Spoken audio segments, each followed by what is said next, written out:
આજે રોજ વહેલી સવારના ભચાઉથી ખારોઈ રોડ પર કર્મતારા કંપની ગેટ પાસે કર્મતારા કંપની સ્ટાફ બસ અને મીઠાથી ભરેલ ટ્રક એક્સિડન્ટ થતાં કર્મતારા કંપનીના 7 વ્યક્તિ ઘાયલ. શ્રી ન્યૂઝ ગુજરાતી ભચાઉ કચ્છ તંત્રી શ્રી ઈશ્વરભાઈ દવે દ્વારા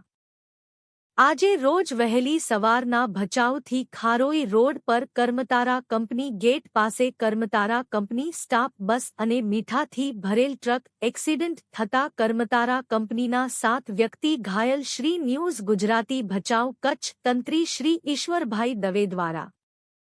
આજે રોજ વહેલી સવારના ભચાઉથી ખારોઈ રોડ પર કર્મતારા કંપની ગેટ પાસે કર્મતારા કંપની સ્ટાફ બસ અને મીઠાથી ભરેલ ટ્રક એક્સિડન્ટ થતાં કર્મતારા કંપનીના 7 વ્યક્તિ ઘાયલ. શ્રી ન્યૂઝ ગુજરાતી ભચાઉ કચ્છ તંત્રી શ્રી ઈશ્વરભાઈ દવે દ્વારા આજે રોજ વહેલી સવારના ભચાઉથી ખારોઈ રોડ પર કર્મતારા કંપની ગેટ પાસે કર્મતારા કંપની સ્ટાફ બસ અને મીઠાથી ભરેલ ટ્રક એક્સિડન્ટ થતાં કર્મતારા કંપનીના 7 વ્યક્તિ ઘાયલ. શ્રી ન્યૂઝ ગુજરાતી ભચાઉ કચ્છ તંત્રી શ્રી ઈશ્વરભાઈ દવે દ્વારા આજે રોજ વહેલી સવારના ભચાઉથી ખારોઈ રોડ પર કર્મતારા કંપની ગેટ પાસે કર્મતારા કંપની સ્ટાફ બસ અને મીઠાથી ભરેલ ટ્રક એક્સિડન્ટ થતાં